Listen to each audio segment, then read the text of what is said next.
No jantar de aniversário dos meus pais, minha irmã fez um brinde agradecendo por terem criado um filho único.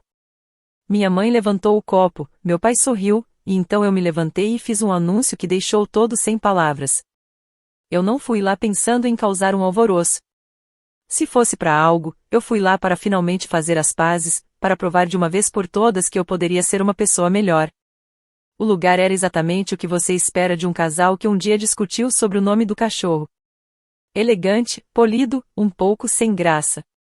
O tipo de restaurante onde os garçons falam baixinho e você não come a comida, mas a observa de longe, com respeito. Cheguei 3 minutos mais cedo e, ainda assim, me senti atrasada. Minha irmã já estava lá, claro. Cabelo e maquiagem perfeitos, comandando a sala com uma graça geralmente reservada para políticos ou líderes de seita. Ela me cumprimentou com um beijo no ar e aquele tom condescendente que ela usa em feriados e eventos especiais.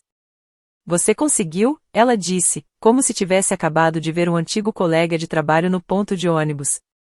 Eu sorri de volta, com todo o calor de um corte de papel. Minha mãe me deu um abraço educado, meu pai me fez um aceno do tipo que você dá pro seu dentista no supermercado. Eu estava sentada na ponta mais distante da mesa, naturalmente ao lado de uma figueira e em frente ao novo namorado da minha prima, que se apresentou 2 vezes e ainda errou meu nome. Mas eu não reclamei. Não revirei os olhos, nem olhei pro relógio, nem fiz cena. Disse a mim mesma que estava ali por um motivo. Talvez, se eu fizesse esse gesto, as coisas seriam diferentes, melhores, ou pelo menos civilizadas. Pois eu tinha trazido algo. Algo significativo, algo generoso, algo que eu vinha planejando silenciosamente há meses. O envelope ainda estava na minha bolsa. Os cantos já estavam moles de tanto ser manuseado. Não era só dinheiro. Era um gesto. Uma forma de dizer, apesar de tudo, eu ainda quero que isso dê certo. O jantar começou com uma conversa sem graça, como uma luz fluorescente. Minha irmã falou sobre uma conferência onde ela tinha sido palestrante. Meus pais ouviram como se ela tivesse acabado de decorar a Constituição. Quando mencionei que tinha começado um novo projeto freelance, minha mãe piscou e disse, que legal. Você ganha algum benefício com isso? Quando a sopa chegou, eu tinha respondido a apenas 2 perguntas, nenhuma delas sobre mim. Então veio o brinde. Minha irmã estava de pé, copo na mão, sorrindo, pronta. Ela começou, eu só queria agradecer a todos por estarem aqui para celebrar as 2 pessoas que me criaram para ser a mulher que sou hoje. Houve aplausos. Eu bati palmas também, como uma foca bem treinada. E ela continuou, quero agradecer especialmente a eles, virando-se para nossos pais, com aquele calor que ela tem por criar a filha única mais incrível que alguém poderia pedir. E lá estava eu. Esperei um segundo, pensei que talvez alguém risse, talvez minha mãe parecesse horrorizada e dissesse, oh meu Deus, não se esqueça da sua irmã. Talvez meu pai tossisse sem jeito, qualquer coisa, mas não. Minha mãe levantou o copo, meu pai sorriu como se estivesse posando para um cartão de Natal, e nem sequer olhou para mim. Eu poderia ter explodido em chamas e a única reação seria alguém pedindo para o garçom encher a água. Foi quando o som ao meu redor ficou quieto. Não de forma dramática, não cinematográfica, mas um silêncio maçante, como se eu finalmente tivesse entendido uma piada que todo mundo ria há anos. Levantei-me antes de perceber que estava me movendo, coloquei a mão na bolsa, tirei o envelope e caminhei calmamente até o centro da sala, sem o tilintar de copos, sem preâmbulo. Só minha voz, firme e clara, eu tinha algo preparado para dar às pessoas que me criaram, eu disse, mas acho que houve um mal-entendido. Uma onda de confusão passou por ali, as cabeças se viraram, o rosto da minha irmã ficou sem expressão, os lábios da minha mãe se separaram ligeiramente, como se ela quisesse dizer algo, mas não conseguisse encontrar as palavras. Virei-me para a mesa no fundo, onde minha tia e meu tio estavam sentados, como parentes de segunda linha que foram convidados por pena. Eles pareciam atordoados, a mão da minha tia tremia no peito, meu tio parecia não saber se deveria se levantar ou se afundar no chão. Entreguei o envelope para eles diretamente, sem teatralidade, sem discursos, só disse isso é para você, e então voltei a me sentar. Por um longo momento, ninguém disse nada, nenhum garfo tilintou, nenhuma cadeira se moveu. Era o silêncio de uma bomba que ainda não tinha explodido completamente. Minha irmã piscou como se estivesse tentando reiniciar o cérebro dela. Minha mãe inclinou a cabeça daquele jeito que ela faz quando está tentando se convencer de que não acabou de testemunhar algo muito inconveniente. O rosto do meu pai estava sem expressão, mas a mandíbula dele estava tensa, e minha tia olhava para o envelope como se estivesse ouvindo um relógio fazendo tic-tac. Eu não disse mais nenhuma palavra e ninguém perguntou. O resto do jantar passou naquele silêncio sufocante, como se o momento tivesse sugado o ar da sala e ninguém soubesse como respirar de novo. Mas eu respirei. Pela primeira vez naquela noite, eu realmente respirei. Porque eu não estava mais esperando. Não por validação, não por permissão para ser vista. Eles me criaram como filho único, afinal. Então eu dei. O que eu tinha para alguém que realmente me viu? Eles dizem que quando alguém mostra quem é, você deve acreditar. Eu costumava achar que isso era só uma frase que as pessoas colocavam em quadros no Pinterest, entre fotos de salas de estar minimalistas e torradas de abacate. Mas talvez Maya Angelou soubesse de algo que eu não sabia, assim como meus pais. Eles têm me mostrado quem são desde que eu tinha idade suficiente para entender o que era uma criança de ouro. E mais importante que isso, eu não era essa criança. Os sinais sempre estavam lá. Sutis no começo. Como a maneira como a arte de macarrão da minha irmã ia para a geladeira, enquanto a minha era silenciosamente transformada em uma lista de compras. Ou como meus pais aplaudiam quando ela cantava desafinada em uma peça da escola, mas não disseram nada quando eu ganhei um concurso regional de redação e trouxe para casa um pequeno troféu. Uma vez, ainda me lembro da maneira como meu pai olhou para ele e disse: "Você sabe que concursos de soletração não contam como esportes." Quando eu fiz 8 anos, pedi uma bicicleta. Minha irmã ganhou uma rosa, com serpentinas, um capacete combinando e rodinhas de apoio, só por precaução. Eu recebi um longo sermão sobre como deveria ficar feliz com roupas de segunda mão. A roupa era do filho de um vizinho, ainda com lama, e mesmo assim continuei tentando. Pensei que talvez, se eu fosse mais quieta, mais fácil, mais prestativa, isso me daria um pouco de espaço. Então, eu cuidava de crianças, limpava a cozinha sem que me pedissem e trazia boas notas para casa, dias seguidos. Principalmente minha mãe, os chamava de amínimos. Quando minha irmã tirou a mais em história, havia bolo. Quando me formei no ensino médio, meus pais esqueceram de reservar o restaurante que prometeram, então acabamos comendo em um fast food. Como meu pai disse, as batatas fritas são melhores de qualquer maneira. Na formatura da minha irmã, eles alugaram um salão privado. Tinha apresentação de slides, discursos, até lembrancinhas com o nome dela. Você pensaria que ela estava dando uma palestra TED, não pegando um diploma. Mas eu não reclamei. Eu disse a mim mesmo que não precisava de tudo isso, que não era esse tipo de pessoa. Eu estava bem, mantendo a cabeça baixa. Só que eu não percebi que o que eu realmente estava fazendo era encolher silenciosamente, dia após dia. E, com o tempo, minha tia e meu tio perceberam primeiro. Eles nunca foram muito de falar sobre isso. Não se apressaram em se declarar meus salvadores, mas estavam lá em todas as pequenas maneiras silenciosas que fazem diferença. Eles costumavam cuidar de mim quando meus pais queriam uma pausa. Acho que tinha 5 anos da primeira vez que eles me pegaram. Minha mãe me entregou como se eu fosse um recipiente Tupperware de que ela se cansou. Ela é exigente com comida, ela disse, e não a deixe ficar acordada até tarde. Mas eles não me trataram como um incômodo. Fizeram pipoca e me deixaram assistir os filmes que eu escolhia. Quando fiquei com medo de a história sem fim, minha tia segurou minha mão e disse: "Ele está apenas fingindo ser assustador, querida." Foi a primeira vez que alguém me explicou o medo de uma forma que fez sentido. Eu derramei suco de laranja no carpete branco deles uma vez e comecei a chorar. Em casa, eu teria sido repreendida por bem menos, mas minha tia simplesmente trouxe uma toalha e disse: "É só um carpete, você vale mais do que isso." Quando eu estava doente na faculdade e não podia pagar remédios para resfriado, meu tio dirigiu 2 horas até lá, só para me trazer sopa e pastilhas para a tosse. Meu pai me mandou um emoji de polegar para cima, sem palavras, só o emoji. Minha mãe sugeriu que eu experimentasse chá de ervas. Quando consegui meu primeiro emprego e estava com medo de não conseguir, minha tia me mandou e-mails todos os dias durante uma semana, com pequenas coisas: "Você consegue. Eles têm sorte de ter você, estou orgulhosa de você." Enquanto isso, meus pais perguntavam se o emprego vinha com o dentista. Eles apareciam em aniversários, emergências, para tudo. Quando saí de um relacionamento tóxico e não tinha para onde ir, eles arrumaram um quarto de hóspede sem hesitar.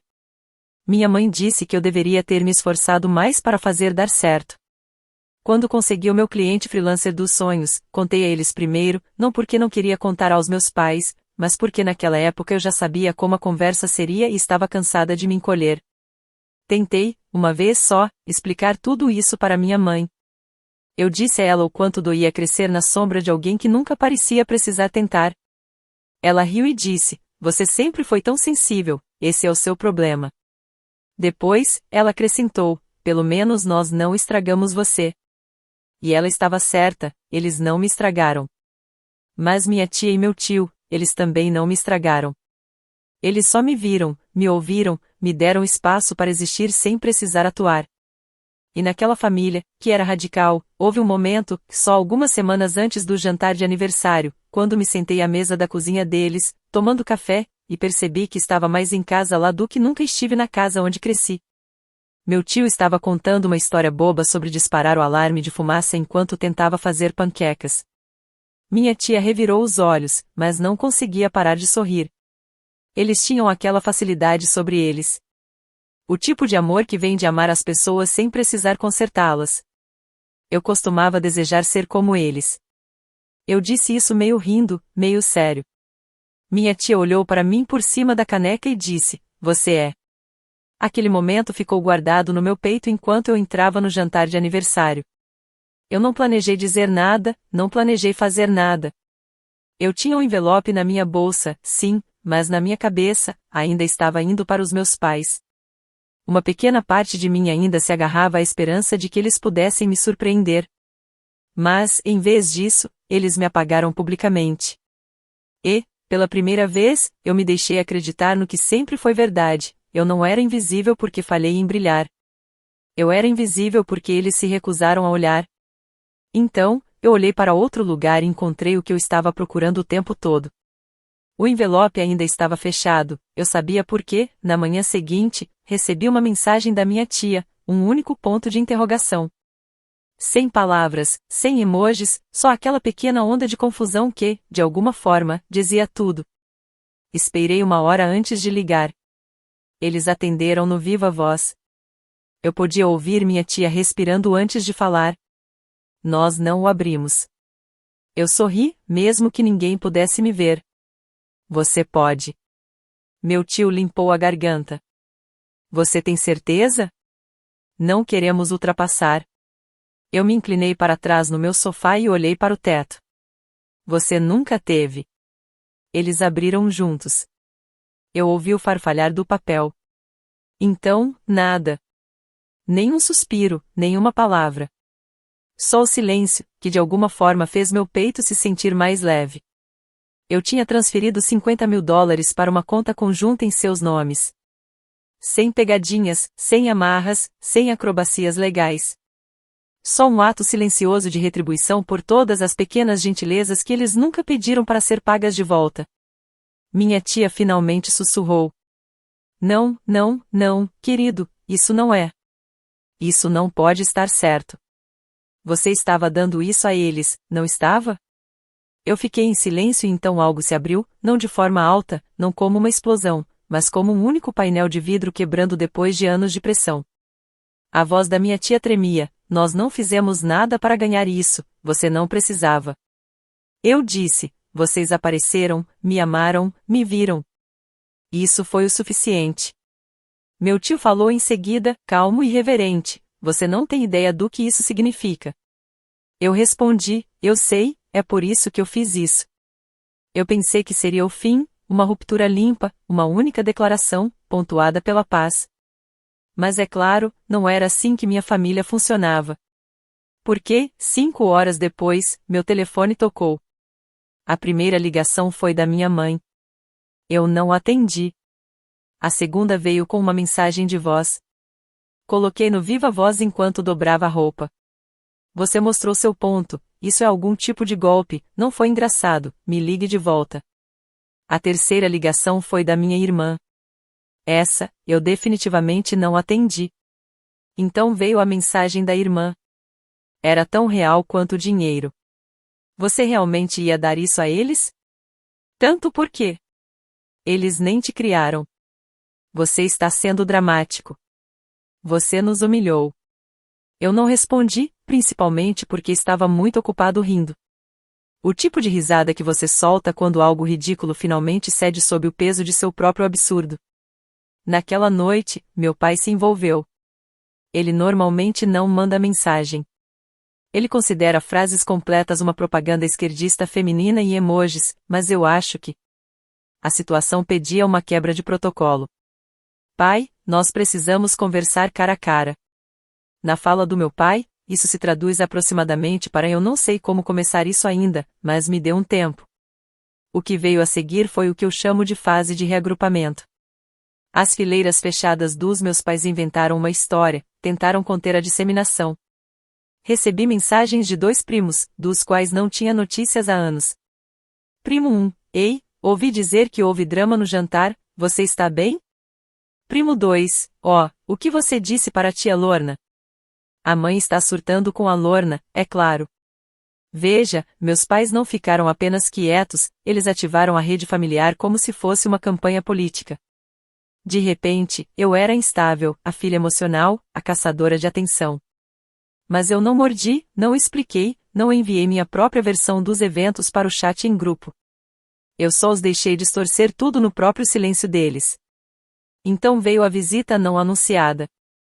Era meio da tarde, 2 dias depois do jantar. Eu abri a porta e lá estavam eles, meus pais. Minha mãe, com sua blusa passada e brincos de pérola. Meu pai parado como se fosse me pedir para sair e olhar para a churrasqueira. Eu não disse nada, apenas me inclinei no batente da porta. Nós gostaríamos de entrar, minha mãe disse. Não. Eu pisquei. Meu pai olhou para a sala de estar, como se eu estivesse escondendo segredos de estado nas almofadas do sofá. Você não quer conversar sobre isso? Ele perguntou. Você não parecia interessada em conversar quando levantou seus copos para seu único filho. Minha mãe exalou bruscamente, era uma piada, ninguém riu. Não foi isso que você quis dizer, não foi? Eu cruzei os braços. Você teve a noite toda, você não disse uma palavra. Ele se endireitou. Você nos pegou de surpresa. Isso é rico, vindo das pessoas que me cortaram, eu disse com um sorriso. Papai falou novamente. $50.000, isso não é uma piada, você ia nos dar isso? Eu estava. Eu disse, e você deu a eles, em vez disso. Eu não respondi, porque nós dois sabíamos que o dinheiro. Minha mãe, com a voz apertada, disse, isso poderia ter nos ajudado a nos aposentar mais cedo, pagar o carro, as contas médicas do seu pai. Eu sei, eu disse, é por isso que eu economizei. Ele olhou para mim, sem piscar. Então, o que mudou? Eu sorri, não gentilmente. Você brindou ao seu único filho. Ela desviou o olhar. Meu pai cerrou a mandíbula. Então isso é vingança? Não, eu disse, isso é reconhecimento. Eu agradeci às pessoas que me ajudaram. Você está jogando fora sua família. Eu finalmente estou escolhendo uma, eu disse. Eles foram embora depois disso, não com uma batida, mas com um clique silencioso na porta, que pareceu mais pesado do que deveria. Eu pensei que poderia parar por aí, mas então minha irmã entrou na ofensiva. Ela postou algo vago e emocionalmente manipulador online, uma foto do casamento dos meus pais, com a legenda: algumas pessoas só aparecem quando querem aplausos. A família de verdade aparece silenciosamente. Eu não respondi, não precisava. No dia seguinte, recebi uma ligação da minha tia. Temos recebido mensagens, ela disse, parecendo envergonhada pela sua mãe e sua irmã. Eu imagino. Eles estão tentando nos culpar, dizendo que nós manipulamos você. Você não fez, eu disse. Eu sei, eu só odeio isso. Nós não queríamos estar no meio. Você não está, eu disse. Você está onde sempre esteve, ao meu lado. Ela não disse nada por um momento, então? Não vamos sacar o dinheiro. Você é. Nós não precisamos disso. Eu sei que não, mas você pode aceitar, eu disse. Porque eu preciso que você faça isso. Eu não posso voltar no tempo. Tentar fazer as coisas de forma justa, mas eu posso fazer isso, posso dizer a obrigado de forma correta. Ele fungou. Vai me fazer chorar? Bom, eu estava começando a sentir como se fosse o único naquela noite. Eu sentei na minha varanda com uma taça de vinho e olhei para as estrelas. Eu não me senti triunfante, não me senti presunçoso. Senti como se algo em mim tivesse sido colocado de volta no lugar. As consequências não acabaram, mas eu não estava com medo disso. Porque, quando a poeira baixasse, eles ainda estariam lá. Minha tia e tio, as pessoas que nunca pediram provas, que nunca precisaram de uma performance, que sabiam quem eu era, mesmo quando eu ainda estava tentando descobrir. E agora eles sabiam o que significavam para mim. Finalmente, eu pensei que o silêncio seria o fim disso. Sabe aquele momento depois de uma tempestade, quando tudo está assustadoramente parado e você se convence de que acabou? Era eu, sentado no silêncio, pensando, talvez, só talvez, eles tivessem deixado para lá. Talvez meus pais assumissem a perda e se refugiassem em sua própria bolha fria. Mas não é assim que pessoas como eles operam. O silêncio nunca foi paz. Foi uma armação. Começou com um telefonema do meu primo Theo. De todas as pessoas, ele. Não nos falávamos há anos. Ele era o tipo de parente que não se importava em lembrar aniversários, a não ser que aparecesse nas suas notificações do Facebook. Então, quando vi o nome dele aparecer, eu não atendi. Ele deixou uma mensagem de voz. Ei, só queria te avisar, sua mãe anda falando algumas coisas sobre você, sobre o dinheiro. Talvez você queira checar suas redes sociais. Eu não uso mais o Facebook, mas entrei e vi uma postagem longa e sinuosa na página da minha mãe, com vaguidade suficiente para dar a ela negação, mas todas as citações espirituais de marca registrada, escrituras passivo-agressivas e humildade armada o suficiente para fazer parecer que ela era a única sangrando. Ele nunca disse meu nome, mas não precisava. Parte o coração de um pai quando seu filho é desviado por pessoas que fingem amá-lo. Família não é sobre dinheiro, é sobre lealdade. Nós fizemos o nosso melhor, e agora estamos sendo punidos por isso. Às vezes, o mal usa um sorriso por baixo disso. Os comentários se acumularam, amigos da igreja, velhos vizinhos, conhecidos de longa data com pouca informação, orando pela nossa família, dizendo você não merece isso. Você criou suas filhas corretamente. Minhas pessoas favoritas, esquecendo quem as carregou quando estavam indefesas.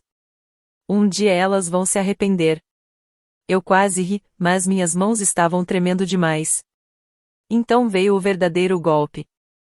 Minha tia me ligou, abalada. Ela recebeu um e-mail anônimo, sem assunto, apenas capturas de tela de mensagens de texto antigas que enviei anos atrás. Aqueles momentos de frustração, reclamando delas, desabafando, sendo confusa, dizendo coisas como eu queria que elas parassem de me controlar ou às vezes eu só quero um pouco de espaço. Coisas que eu nunca quis dizer de verdade, como se fosse uma traição, só o barulho de quem é humano e cansado.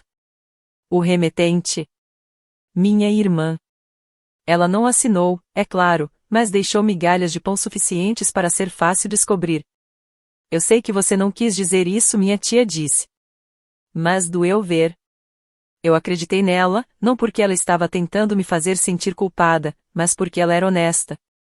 Ela dizia a verdade, mesmo quando era desconfortável, ao contrário do resto deles. Então eu dirigi até lá, sentei na mesa da cozinha deles com uma caixa de doces e um buraco no estômago. Me desculpe, eu disse. Por tudo que eu disse, por qualquer coisa que tenha feito você questionar o que você significa para mim. Minha tia não fez um discurso. Ela apenas estendeu a mão. A mão dela segurou a minha, e meu tio serviu café. Não houve grandes gestos, nem abraços dramáticos, apenas uma demonstração de amor do tipo que eu não preciso defender. Foi aí que eu soube que era hora de parar de tentar consertar o que nunca funcionou, parar de remendar buracos em um navio que nunca foi feito para navegar, parar de chamar aquilo de família só porque compartilhamos sangue. Então, eu escrevi uma carta. Não uma carta cheia de raiva, não uma birra, apenas fatos, uma lista de limites, uma linha silenciosa na areia. Por favor, não entre em contato comigo novamente. Não tente se comunicar através de outros membros da família. Não invente histórias e não espere reconciliação. Desejo-lhes paz, mas eu cansei de desempenhar o papel que você escreveu para mim. Eu enviei a carta impressa e pelo correio, só para não haver reclamações de que eu não fiz nada. Uma semana depois, minha mãe ligou de um número diferente. Eu não atendi. Ela deixou uma mensagem de voz, começou com lágrimas e terminou amargamente: você arruinou esta família. Você partiu o coração do seu pai. Você está orgulhoso de si mesmo, é isso? Eles não pararam. Tentaram culpar minha tia e meu tio para devolver o dinheiro, enviaram cartas formais, sugeriram que eles estavam sendo manipulados, alegaram que eu era mentalmente instável. Ficou tão ruim que meu tio foi a um advogado, só para ter certeza de que estavam protegidos. Eu me ofereci para pagar a consulta, ele recusou. Nós não queremos tirar você da família, ele disse, mas aceitaremos presentes. Naquele inverno, passei as férias com eles, só nós três. Sem pressão, sem apresentações. Cozinhamos juntos, jogamos cartas, assistimos filmes antigos de pijama e rimos de nada. Minha tia me deu um cachecol que ela mesma tricotou. Meu tio fez chocolate quente, queimou um pouco, mas bebemos mesmo assim. Foi o melhor Natal que eu já tive. Em um momento, minha tia olhou para mim e perguntou: você se arrepende? Eu nem precisei pensar. Não porque eu simplesmente me afastei de uma família, mas porque eu caminhei em direção a uma nova. Parei de esperar ser visto e escolhi ir para onde eu já era conhecido. A ligação parou eventualmente, o barulho desapareceu, eles mudaram para novas histórias, novas pessoas para apresentar. Eu não fiquei aqui, nesta vida tranquila onde o amor não é uma transação e a gentileza não precisa ser conquistada. Às vezes, ainda penso naquele jantar, sobre o olhar no rosto da minha irmã quando entreguei o envelope para outra pessoa, sobre a expressão congelada da minha mãe, o maxilar fechado do meu pai. Isso costumava me assombrar, mas agora me lembra da noite em que parei de me desculpar por existir, da noite em que finalmente disse chega e quis dizer isso. Às vezes me pergunto se fiz a coisa certa. Não a parte de dar o dinheiro para minha tia e meu tio, que ainda parece certa para mim, mas o momento em si, o anúncio, tornar isso público, deixando-os sentar no silêncio que eles criaram. Parte de mim ainda se pergunta se fui longe demais ou talvez não o suficiente. Eu não fiz isso para humilhar ninguém, eu fiz isso porque não conseguia mais fingir. Mas ainda fico acordado algumas noites, me perguntando se eu deveria ter esperado. Se eu tivesse entregue em particular, teria suavizado o golpe ou apenas tornado mais fácil para eles reescreverem a história? Então, o que você acha? Eu fiz a coisa certa? Estava justificado ou havia uma maneira melhor de sair? Me avise nos comentários, eu adoraria saber o que você teria feito no meu lugar. E se você quiser mais histórias como essa, sobre escolhas familiares e como se manter firme, não esqueça de se inscrever.